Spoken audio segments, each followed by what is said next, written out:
नमस्कार मेरे प्यारे साथियों, आप सबको बताते हुए बहुत ही खुशी हो रही है कि आपका जो मध्य प्रदेश सरकार का 3 जुलाई को बजट पेश हुआ है, उसमें कुछ नई घोषणाएं की हैं जो कि आपके रोजगार से संबंधित हैं। अब इसमें जैसा कि आपको दिख रहा होगा, मध्य प्रदेश पुलिस की आपकी 7,500 वैकेंसियां हैं और इसमें शिक्षक भर्ती की बात की गई है, जिनके केवल आपको 11,000 पद बताए गए हैं। अब हम बात करते हैं क्या है इनमें, क्या आपके बजट में कहा गया है। तो देखिए, आपके जो शिक्षा और रोजगार से जुड़ी 5 बातें आपको याद रखनी है, क्या क्या उनमें बताया गया है। तो देखिए, अब हम बात करें कि जितनी हमने आशा करी थी कि मध्य प्रदेश सरकार इतनी वैकेंसी निकालेगी, हर विभाग में वैकेंसी देखने को मिलेंगी, लेकिन इसमें ऐसा कुछ भी नहीं कहा गया है। अब इसमें आपका इतना आशा है कि उन्होंने जो आपको दिया हुआ है कि पुलिस महकमे में 7500 पदों पर भर्ती की जाएगी।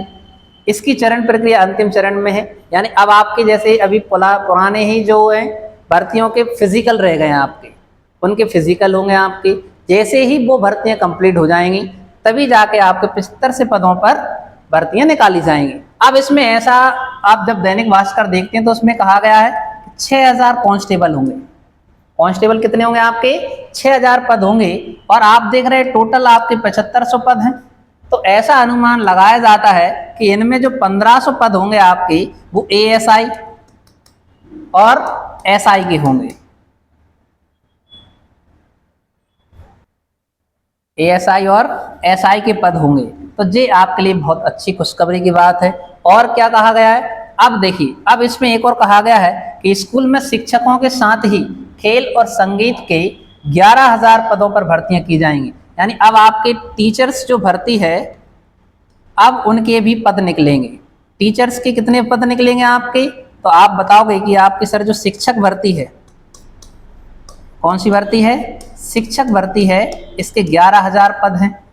लेकिन देखिए, आपका इसमें अभी कुछ भी क्लियर नहीं किया गया है कि शिक्षक जो भर्ती है, इसमें आपके कौन कौन सी भर्तियां निकलेंगी। वर्ग 1 भी हो सकता है, वर्ग 2 भी हो सकता है और वर्ग 3 भी हो सकता है, या तीनों में आपकी थोड़ी थोड़ी भर्तियां वो निकाल सकती है। और क्या कहा गया है, अभी 268 सरकारी आईटीआई कॉलेज हैं आपके। इस साल 22 और आईटीआई खोले जाएंगे। इसमें 5280 सीटें बढ़ेंगी। यानी आप सोचिए, इन्होंने इनडायरेक्टली कह दिया कि जो आपके आईटीआई भर्ती हैं वो भी निकाली जाएंगी। क्यों? क्योंकि जब कॉलेज बढ़ेंगे तो टीचर्स भी बढ़ेंगे। तो आपको याद रखना है कि जिन भी मेरे प्यारे साथियों ने आईटीआई करी हुई है, तो उन्हें आईटीआई टीओ की वैकेंसी देखने को मिलेगी। कौन सी वैकेंसी मिलेगी आपको? आईटीआई टीओ की भी वैकेंसी देखने को मिलेगी। और एक और भर्ती की बात की गई आपकी कि जो लोगों चिकित्सा से संबंधित हैं, स्वास्थ्य विभाग, कौन सी वैकेंसी आएगी आपकी? तो आप बताओगे स्वास्थ्य विभाग। स्वास्थ्य विभाग में भी आपके लगभग 46,000 भर्तियों की बात चल रही है। स्वास्थ्य विभाग में कितनी भर्तियां निकलेंगी आपकी? 46,000 भर्तियों की बात की गई है। तो ये जो है आपका बजट था, उसमें मुख्य रूप से इनके बारे में बताया गया है। आगामी कुछ और भर्तियां भी आपकी आ सकती हैं, लेकिन अभी उनकी बात बजट में नहीं कही गई है। अब बात ये आती है कि अब हम सर क्या करें, क्या पढ़ेंगे इन सब भर्तियों को में हम अपना एक सिलेक्शन ले सकें। तो इनमें आपको क्या करना है कि देखिए, जैसे अगर हम बात करते हैं पुलिस की, किसकी बात करते हैं? पुलिस की। तो आपको देखो क्या पढ़ते चलना है, आप मैथ पढ़िए। क्या पढ़ती है आप मैथ अभी से तैयार कर लीजिए अपना। दूसरा, आपको रीजनिंग तैयार करना है।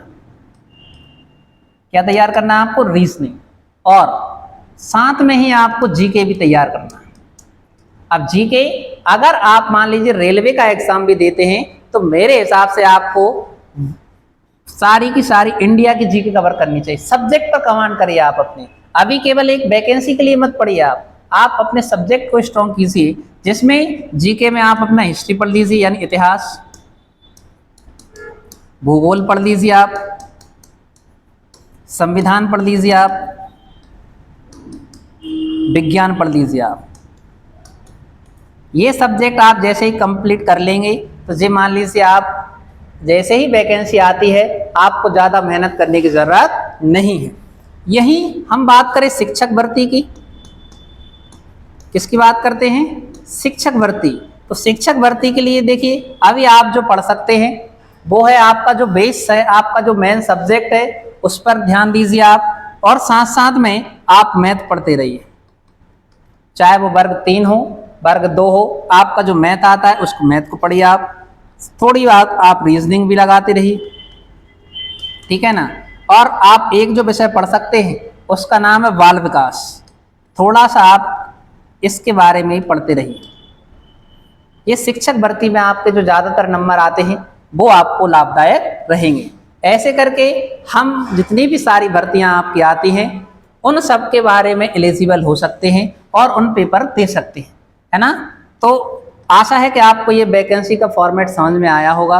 इन सब के लिए आप तैयारी करते रहिए। जैसे ही आपको नया नोटिफिकेशन मिलता है तो सबसे पहले आपको अपने चैनल पर दिखाया जाएगा। धन्यवाद। तो देखिए अब आपके मन में विचार आ रहा होगा कि सर हम जो मैथ रीजनिंग और जीके कहाँ से कवर करें, अब कौन हमें पढ़ाएगा सिस्टमेटिक। तो आपके लिए इस समस्या का भी समाधान है। आपको जो है हमारे यूट्यूब चैनल को सब्सक्राइब कर लेना है, जिसका नाम है, आप लिख लीजिए नाम क्या है। तो आपको सबसे पहले यूट्यूब को खोलना है और उस यूट्यूब में सर्च करना है। आपको क्या करना है? सर्च करना है आपको। क्या नाम डालोगे आप? तो आपको नाम डालना है कार्तिकेय इंस्टीट्यूट। क्या नाम डालना है आपको? तो ऐसे सर्च का जो ऑप्शन आएगा इसमें आपको नाम डालना है, ऐसे आप डाल देना कार्तिकेय इंस्टीट्यूट, ऐसा नाम लिखा आएगा, उस पर आपको सर्च करना है। सर्च करने के बाद जो आप देखेंगे सबसे पहले जो आपका नाम खुलेगा ये कार्तिकेय इंस्टीट्यूट, इसको आपको सब्सक्राइब कर लेना है, ठीक है ना। ये आपकी जो है क्लासें आपको मिलती रहती हैं। अब इनके साथ साथ में ही अब आपको इनकी प्लेलिस्ट भी दी हुई है। क्या है आपके पास? प्लेलिस्ट भी है। अब आप उस प्लेलिस्ट को देख सकते हैं, है ना। तो अब उसमें आपकी जो है क्लासें रेगुलर तौर पर आपको मिल जाएंगी, है ना। इसमें आपकी हिस्ट्री, ज्योग्राफी, सारी क्लासें आपको देखने को मिलेंगी। तो आशा है कि आप सबको ये क्लासेस समझ में आएंगी। आप सारी की सारी क्लासें देखते चलिए और हमारा विश्वास है कि आपके ज़्यादा से ज़्यादा नंबर के साथ आप मेरिट में बैठेंगे। धन्यवाद।